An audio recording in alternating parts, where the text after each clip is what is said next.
Hola a todos, mi nombre es Ada Colosi, preparadora del área de cirugía, y en esta ocasión vamos a hablar sobre la historia clínica, qué es, por qué es importante, cómo la llenamos correctamente y cuáles son los pasos a seguir para ingresar y citar la historia luego de haberla llenado. La historia clínica es un documento médico-legal donde se plasma información psicobiopatológica del paciente para realizar un diagnóstico y un plan de tratamiento adecuado.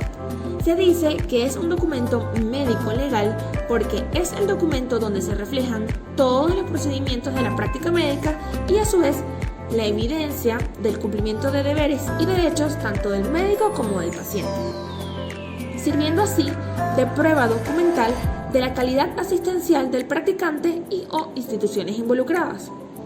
Se comienza a redactar desde la primera cita recolectando información que es confidencial en la relación médico-paciente mediante la anamnesis.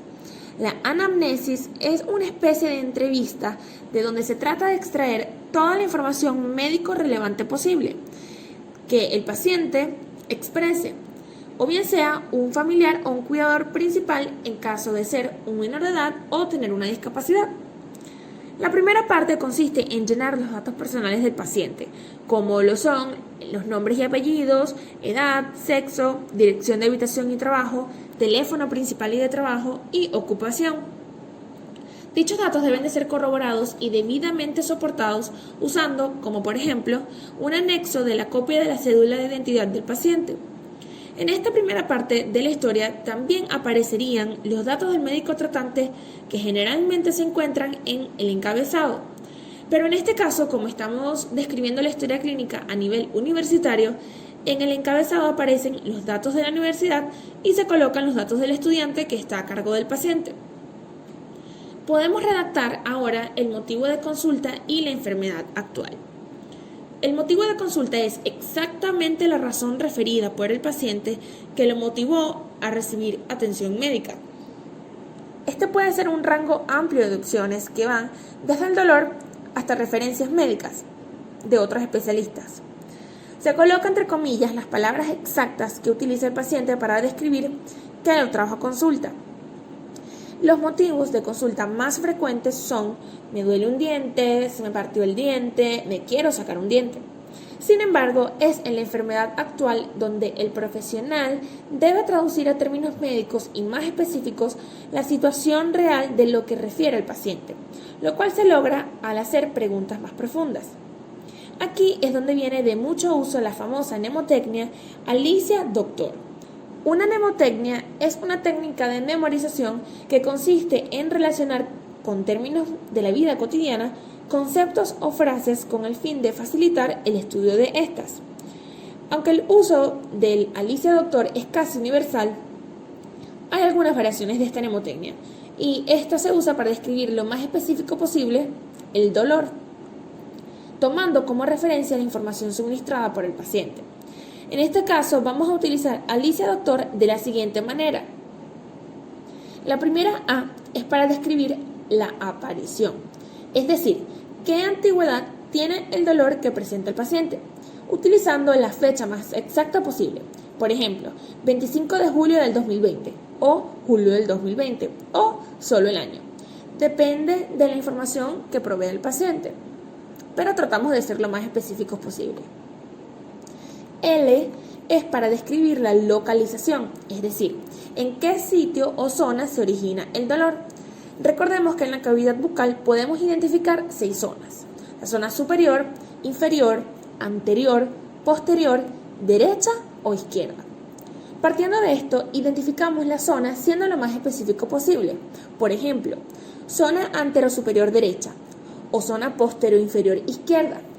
Es importante recalcar que en esta parte aún no listamos número de unidad dentaria, ya que estamos comenzando el interrogatorio o anamnesis y no vamos a saber el número exacto del diente hasta que realicemos el examen clínico. La primera I de esta mnemotecnia describe la intensidad del dolor, donde queremos especificar la magnitud de este, es decir, si es leve, moderado o grave. También existe una escala del dolor, la cual viene enumerada del 0 al 10 y con colores, Esto nos puede servir como una herramienta para facilitarle al paciente que nos comunique mejor cómo es su dolor. C es para describir el carácter del dolor y O concomitantes o acompañantes del dolor. Con respecto al carácter del dolor, puede ser pulsátil, punzante o continuo. Y al hablar de concomitantes, puede ser dolor en otras zonas, como las mencionadas anteriormente, sangrado como gingivorragia, secreción purulenta, disgeusia, halitosis, vómitos, síncope, rubor, tumefacción, trismus, entre otros. La segunda I se refiere a la irradiación, es decir, hacia dónde se extiende el dolor. En dado caso que el dolor afecte otras zonas, aparte de las que ya nombramos, estas pueden ser zonas gingivodentaria adyacente, es decir, cuando el paciente refiere que el dolor se extiende a la encía y diente o dientes cercano al afectado, podemos utilizar esta zona. Zona frontal, cuando el paciente refiere migraña o cefalia. Zona temporomandibular, si el dolor afecta la zona del ATM o de la articulación temporomandibular. Zona auditiva, si afecta el oído interno. Zona infraorbitaria, zona maxilar o zona mandibular. La segunda A es referente a agravantes o atenuantes, conductas o hábitos que pueden agravar o calmar el dolor. Por ejemplo, el dolor puede aumentar cuando se practica la masticación o a la ingesta de alimentos fríos o calientes, al cepillado, entre otros, y puede disminuir o desaparecer al detener el estímulo dicho o a la toma de analgésicos. D es para listar la duración del dolor, es decir, por cuánto tiempo el dolor está presente. Puede ser que el dolor desaparezca al retirar el estímulo, como se explicó anteriormente, o si el paciente refiere que es un dolor que viene y va, se especifica el tiempo, 30 minutos, 1 hora, 12 horas, toda la noche, en fin, lo que él refiera. Y finalmente, la R es para recidiva, así indicamos cuándo el dolor regresa. Puede ser cada vez que se aplica un estímulo, como se explicó anteriormente, o si es un dolor continuo, el paciente puede referir que el dolor regresa al pasar el tiempo de acción del analgésico, es decir, cada 6 horas, cada 8 horas. No todas las enfermedades actuales se redactan de la misma manera, ni todas las letras correspondientes a la mnemotecnia de Alicia Doctor deben de estar descritas.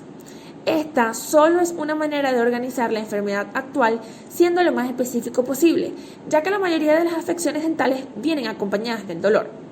No obstante, si el motivo de consulta no es referente a dolor, colocamos en la enfermedad actual que este paciente no refiere sintomatología dolorosa, pero describimos la enfermedad actual siguiendo este mismo orden. Tenemos 2 ejemplos, una que tiene dolor y la otra no. Si el motivo de consulta en este caso es, me duele un diente, como pueden notar, está dentro de comillas, y esas son las palabras exactas que me refiere el paciente. Ahora, luego de todas las preguntas realizadas, realizamos la enfermedad actual. Y viene en este orden. Paciente refiere odontalgia desde marzo 2020 en el sector póstero superior derecho, de intensidad moderada, de carácter punzante, con concomitante otalgia, que se irradia a la zona gingivodentaria adyacente y la zona auditiva derecha, que se agrava a la ingesta de alimentos fríos y calientes, se atenúa al retirar el estímulo y solo desaparece a la ingesta de analgésicos, con recidiva a las 8 horas de haber ingerido el mismo. Acá otro ejemplo donde dice, se me partió el diente. Igual, siempre el motivo de consulta lleva las comillas porque es lo que exactamente me dice el paciente y la enfermedad actual no.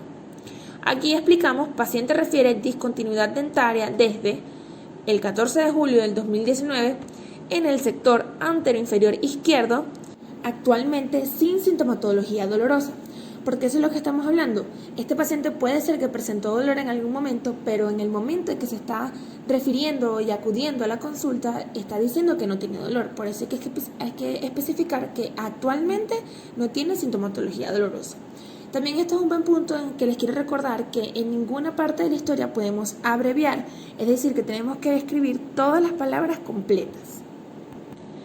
Después de haber completado esta parte de la historia, proceden una serie de preguntas que nos van a ayudar a comprender mejor la situación sistémica del paciente, así como también qué antecedentes tiene de tratamientos previos o familiares que me ayuden a prever posibles complicaciones a la hora de intervenir este paciente. Cada pregunta tiene un número y en caso de ser positiva o negativa, la respuesta colocamos sí o no. Todas estas preguntas a las que la respuesta haya sido sí, deben de ser respondidas en la sección de antecedentes personales en orden cronológico. Por ejemplo, si en la pregunta 1, que dice, ¿ha visitado usted al médico en los últimos 2 meses? La respuesta es sí. Entonces en la sección de antecedentes personales colocamos, paciente refiere, 2 puntos. 1. Haber asistido a chequeo ginecológico anual el 20 de septiembre de 2020. Para la pregunta 2, contestamos que no, entonces no la respondemos. La pregunta 3 dice, ¿ha estado alguna vez hospitalizado? La pregunta 4 dice, ¿ha sido usted sometido alguna vez a una intervención quirúrgica? La razón por la que las leo juntas es porque muchas veces las dos se complementan. La razón por la cual la persona ha sido hospitalizada tiene que ver a veces con la razón por la cual ha sido intervenido quirúrgicamente. En este caso, si es así, contestamos las dos preguntas juntas. Entonces aquí pueden ver que dice 3, 4, porque la vamos a contestar juntas, y dice, haber sido hospitalizada 24 horas por cesárea en marzo de 2005. Aquí estamos respondiendo que sí ha sido intervenida quirúrgicamente, que fue una cesárea y que por ende la hospitalizaron 24 horas. También es importante resaltar que una intervención quirúrgica también es una exodoncia y muchas veces pasamos esto por alto. Es decir, si nuestro paciente refiere a haber tenido alguna exodoncia en el pasado, también debemos de responderle en esta parte.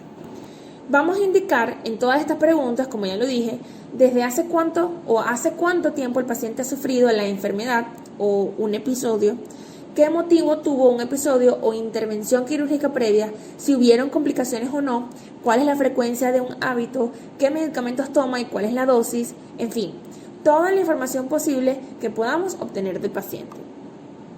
Luego tenemos la sección de antecedentes familiares, donde vamos a hacer una recapitulación del estado de los familiares directos del paciente.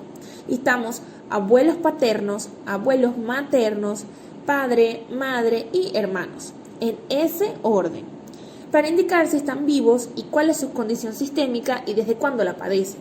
Por ejemplo, aquí tenemos abuelo, fallecido, infarto al miocardio, abuela, viva, aparentemente sana, y así hacemos con todos los demás. A veces el espacio no es suficiente, entonces podemos continuar en la siguiente página, en donde hay otro renglón para la continuación del resumen de antecedentes personales, en donde terminamos de responder las preguntas de la anamnesis a las que se fue respondido sí, al igual que hay un espacio para el resumen de los antecedentes familiares. En este punto, el paciente debe firmar la historia con su nombre, apellido, fecha y firma, como garantía a que la información referida por él o ella es veraz, recalcando que la historia clínica es un documento médico legal y tiene consecuencias legales, en caso de no ser cumplidas todas las normas. El examen clínico.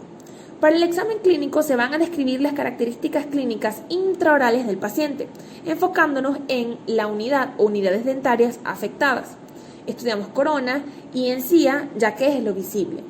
En la corona se describe en tercios, o sea, 1 tercio, 2 tercios, 3 tercios, lo que está presente, o sea, lo que vemos, incluyendo color, si hay exposición de la dentina, grado de movilidad. Y en la encía se deben especificar color, textura, si hay edema o no, si hay una gingivorragia o no. Por ejemplo, comenzamos con la unidad dentaria, que en este caso es 36. Luego, corona. Se evidencian 2 tercios de la corona clínica. Color marrón, con movilidad grado 2.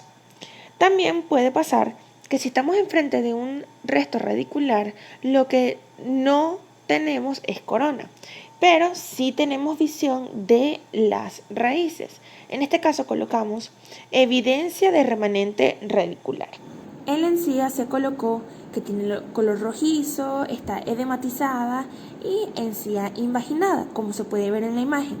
Y arriba también hay una imagen de cómo se vería la evidencia del remanente radicular. También puede pasar que exista un resto radicular pero no sea visible porque hay encía ya que lo cubre.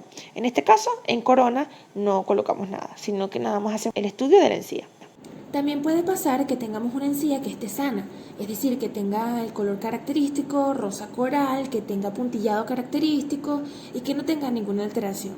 En este caso, no hacemos el estudio, sino que nada más colocamos sin alteración aparente. En esta parte de la historia encontramos también la toma de los signos vitales y presión arterial prequirúrgica del paciente. Esto nos permite corroborar si el paciente presenta alguna irregularidad. Podemos tomar la tensión e impulso al momento de la primera visita, justo antes de la intervención quirúrgica y después. También debemos agregar el peso y estatura del paciente. En el examen radiográfico se hace el estudio de la radiografía perioapical siguiendo el orden de corona, raíz, hueso y dentro del hueso el espacio del ligamento periodontal.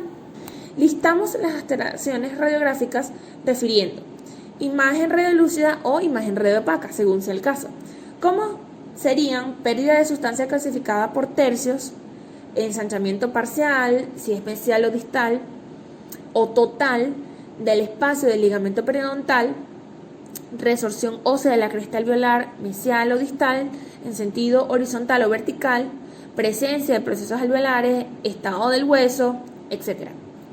Para todas las exodoncias simples, la radiografía debe de ser periapical, siempre. Solo se realiza el estudio de radiografías panorámicas para exodoncias quirúrgicas de dientes retenidos o algún tipo de cirugía preprotésica. Para la cirugía de terceros molares,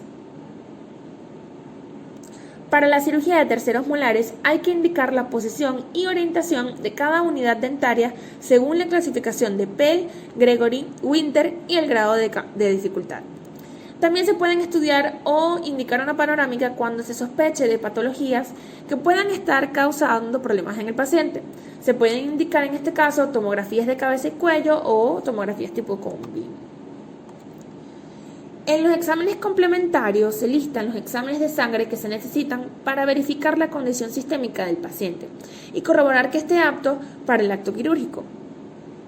Estos exámenes pueden comprender hematología completa, glicemia, valores de PT y PTT, tiempo de sangría, urea, creatinina, TGO, TGP, que son las transaminasas, prueba de BDRL, que es la prueba del sífilis, el examen de ELISA, que es la prueba del SIDA o del virus del VIH, exámenes de orina y heces, entre otros. Además, se agrega el informe del médico tratante en caso de ser necesaria la interconsulta, donde se aprueba que el paciente está apto para la cirugía y se lista algunas indicaciones especiales que puedan modificar el procedimiento o indicaciones posquirúrgicas del paciente. En caso de ser un paciente referido por otra área de la odontología, como por ejemplo ortodoncia o prostodoncia, se anexa la orden del especialista donde se especifica el motivo de la exodoncia. También se debe realizar el cálculo de dosis máxima de anestésico utilizando el peso ya descrito en la historia según el tipo de anestesia que usaremos en este paciente. En este punto ya le hemos realizado bastantes preguntas que nos indican cuál es el estado sistémico de este paciente, es decir, que ya podemos predecir qué tipo de anestesia podemos utilizar en él y con esta información hacer el cálculo de la dosis máxima para que a la hora de la cirugía evitemos una complicación. En el diagnóstico, para efectos de historia clínica se hacen dos diagnósticos, uno provisional o presuntivo, que luego de ser confirmado pasa a ser el definitivo. El estado actual del órgano dental, luego de toda la revisión que se realizó, se coloca según sea el caso. Puede ser resto radicular, diente no útil, fractura radicular, mal posicionamiento, diente supernumerario, etc., indicando siempre la unidad dentaria a la que se hace referencia. Y finalmente, la actividad clínica dependerá del tratamiento a realizar sobre el órgano dental u órganos dentales en cuestión. Puede ser exodoncia simple o quirúrgica de unidad dental 3.6 como hemos venido trabajando a lo largo de la historia. Firma el doctor de la guardia y colocará la nota al finalizar el interrogatorio y procedimiento. La última página corresponde a la evolución. Esta parte se redacta al finalizar la cirugía y es como un diario de lo que se realizó, paso por paso en la intervención. La idea es plasmar todos los procedimientos, materiales y el instrumental que se utilizaron desde el comienzo hasta el final, para mantener un récord, ya que la historia, nuevamente recalcamos que es un documento médico-legal. Se redacta siguiendo los pasos de toda intervención. Se coloca el número, el nombre del procedimiento y las especificaciones. De esta manera: 1. Preparación del operador, campo quirúrgico y del paciente. Aquí se refieren a la preparación de la unidad, los materiales dentro del campo quirúrgico, ubicar al paciente en una posición y altura cómoda para el operador, colocación del babero, los lentes protectores y todas las normas de bioseguridad tanto del paciente como del operador. 2. Asepsia y antisepsia. Se refiere a la delimitación de las zonas estériles tanto del paciente con el barrido mecánico para lograr el estado aséptico como del operador, colocándose correctamente los guantes estériles con la técnica mano-guante, guante-guante, y la realización de la antisepsia de los cartuchos de anestesia, agujas, inyectores, en fin, el material a usar. 4. Técnica de anestesia. Aquí vamos a especificar el tipo de anestesia que usamos en el paciente, el porcentaje de concentración del anestésico, la cantidad de cartuchos que usamos, el tipo de técnica de anestesia, el bloqueo nervioso de cuáles nervios y el tipo de cantidad y de agujas que utilizamos, resaltando que una aguja cumple su función correctamente hasta 3 punciones. Luego de esto pierde el filo y debemos cambiarla. Es por eso que puede que en una cirugía utilicemos más de una aguja. 4. Incisión o sindesmotomía. Si realizamos una incisión, debemos indicar el número de bisturí, cantidad de bisturís, porque al igual que la aguja, este debe de ser reemplazado al tercer corte, porque se desgasta, y tipo de incisión. Si no, saltamos directamente a la sindesmotomía, donde indicamos el instrumental que usamos, bien sea periostótomo de Molt o espátula 9A. 5. Uso de elevadores, donde especificamos el tipo o los tipos de elevadores que se usaron, colocando el nombre completo con los movimientos realizados. Por ejemplo, elevador acanalado recto, fino y medio con movimientos de cuña, rueda y palanca. 6. Uso de forceps. También colocamos el nombre completo del instrumental con los movimientos realizados. En este caso, los movimientos del forceps pueden variar dependiendo si el diente es mono o multiradicular. Por ejemplo, forceps 18 con movimientos de prehensión, luxación en dirección vestíbulo palatino para dientes multirradiculares y o rotación para dientes monorradiculares. Y finalmente, tracción. 7. Extracción propiamente dicha. 8. Revisión del alveolo, donde igualmente colocamos el instrumental a usar, como lo es, por ejemplo, la cureta de Lucas. Hay varios tipos de curetas para este tipo de revisión del alveolo, pero siempre utilizamos la cureta de Lucas generalmente. Es importante resaltar que aquí no vamos a hacer un raspado, sino una inspección con la cureta de Lucas para ver que no haya quedado ningunos restos que puedan convertirse en una posible infección luego de la cirugía. 9. Eliminación de espículas óseas. En caso de que luego de la odontectomía queden espículas filosas pertenecientes a las crestas alveolares, se pueden regularizar con pinza gubia o lima de hueso. En los siguientes pasos hacemos el reposicionamiento de tablas óseas al mismo tiempo de hacer la compresión mecánica con gas estéril, ya que con los movimientos de luxación estas tablas pueden expandirse y debemos cuidadosamente hacer poca presión para devolverlas a su lugar y que éstas cicatricen debidamente. Sutura.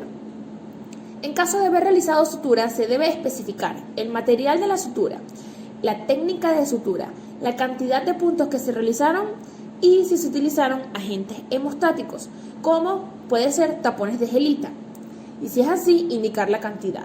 Y finalmente las indicaciones postquirúrgicas, donde se redacta el control de la infección mediante la higiene o tratamiento farmacológico con antibióticos y el control del dolor de ser necesario con analgésicos. Es importante resaltar acá que si dentro de las indicaciones pre- y postquirúrgicas está el uso de fármacos, se debe de realizar un récipe con todas las especificaciones, el cual estará firmado por el doctor de guardia. Ahora bien, Ya que sabemos cómo llenar la historia paso por paso y conocemos a nuestro paciente, le obtenemos toda la información de él, ¿cómo obtengo el famoso número de historia y cómo cito para poder realizar la cirugía? Vamos a hablar entonces de cómo es este proceso administrativo y bastante protocolar que hay que seguir para ingresar la historia en el sistema, en el archivo de la universidad y por consiguiente al paciente. Primero tenemos que identificar el tipo de paciente que tenemos, es decir, podemos tener un paciente regular o un paciente por emergencia. Si el paciente va a ser ingresado por emergencia, que la mayoría de los pacientes de cirugía son por emergencia, debemos realizar lo siguiente. Llenar una ficha de triaje de emergencia donde se colocan el nombre y apellido del paciente, cédula de identidad, el diagnóstico y el tratamiento a realizar. Con la radiografía, el kit de inspección estéril, bandeja desinfectada y forrada, babero, lentes protectores y uniforme completo con las medidas de bioseguridad, se lleva al paciente a triaje para la revisión. Aquí es donde se revisa la condición del diente para obtener confirmación de que se puede realizar la odontectomía. Es importante ya que si pensamos que el tratamiento puede ser la exodoncia, pero luego de la revisión exhaustiva se puede recomendar otra vía de tratamiento para evitar la odontectomía, no nos firman el triaje. Aprovechamos esta cita para conversar con el paciente, llenar la historia a lápiz y conocer su condición sistémica, y así podemos realizar un plan de tratamiento correcto. Se llena una ficha de ingreso de adulto con los datos del paciente y los datos del estudiante, y en conjunto con el triaje ya firmado, la historia clínica de cirugía llena hasta donde más podamos y la fotocopia de la cédula del paciente se ingresa y nos darán el número de historia que usualmente es una E, el número de la historia puede ser 0001 y el año 2020. Con ese número de historia ahora podemos elegir el día y el turno que queramos operar, siempre y cuando esté disponible, bien sea AM, el turno comienza a las 7:30 o PM, donde el turno comienza a la 1:30. Si mi paciente es un paciente regular, o sea que ya está ingresado por operatoria, que viene siendo ya en clínica de adultos, y las exodoncias están indicadas en el triaje que se le hicieron antes de ingresar a ese paciente, debemos citar en la oficina administrativa es el paciente con ese número de historia, que usualmente ya cuando el paciente es regular comienza con una T, igualmente el número de historia y el año.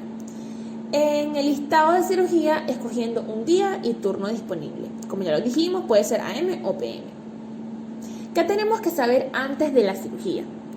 Dependiendo del tipo de odontectomía a realizar, debemos tener a mano todos y absolutamente todos los materiales e instrumental esterilizados para el día de la cirugía. Si falta alguno de estos, no se dará inicio al acto quirúrgico y podría perder la cita. Aquí hay una lista bien completa de todos los materiales requeridos y sugeridos para la realización de cualquier cirugía, bien sea simple o quirúrgica.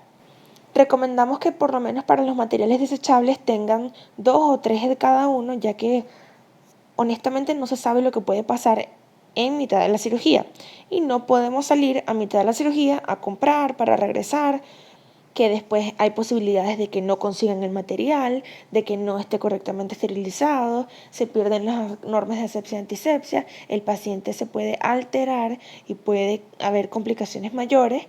Entonces deben de tener todos los materiales antes de comenzar la cirugía.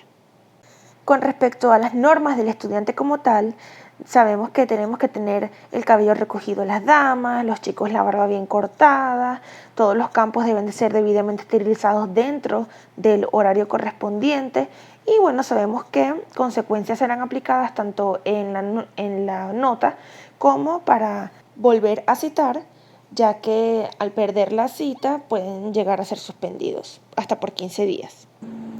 Se le debe de realizar los exámenes complementarios requeridos al paciente para poder llevarlos el día de la cirugía. Esto lo vamos a saber al realizar la anamnesis. ¿Qué tipo de exámenes le puedo mandar a este paciente? Siempre deben estar listos antes del día de la cirugía. Interconsulta e informe del médico tratante en caso de ser necesario. Se le debe indicar al paciente desayunar o almorzar, dependiendo cuál sea el caso, bien y fuerte, para evitar una descompensación durante la cirugía y porque al finalizar el procedimiento, dependiendo qué tan invasivo sea, la dieta debe ser líquida y posiblemente la masticación esté restringida. El paciente siempre debe de ir acompañado por un familiar o amigo para monitorearlo en el regreso a casa. Además, tener compañía de alguien cercano puede reducir bastante los niveles de estrés al que estará sometido el paciente debido a la anticipación y permite que éste se relaje. Si el paciente es hipertenso, por ejemplo, este debe llevar consigo su medicamento antes de la cirugía.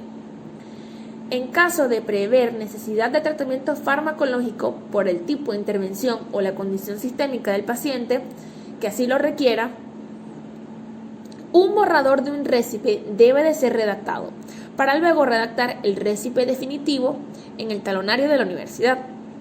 Esto se hace más que todo para agilizar el proceso. El estudiante debe de seleccionar a un compañero como asistente que no tenga cita para operar el mismo turno. Y finalmente, estudiar, ya que antes de la intervención el estudiante será interrogado y la historia que está en el lápiz será corregida en caso de tener un error para poder pasar a bolígrafo y comenzar la operación. El estudio y la preparación son las claves que nos llevarán de la mano hacia el éxito, no solamente ahora como estudiantes, sino toda nuestra carrera profesional. Esta clase estuvo un poco larga, pero es bastante importante ya que ustedes van a comenzar pronto a realizar sus cirugías y deben de estar lo mejor empapados que puedan en cómo se realiza todo este proceso. Espero que toda la información haya sido de su agrado y nos vemos en una próxima ocasión. Gracias.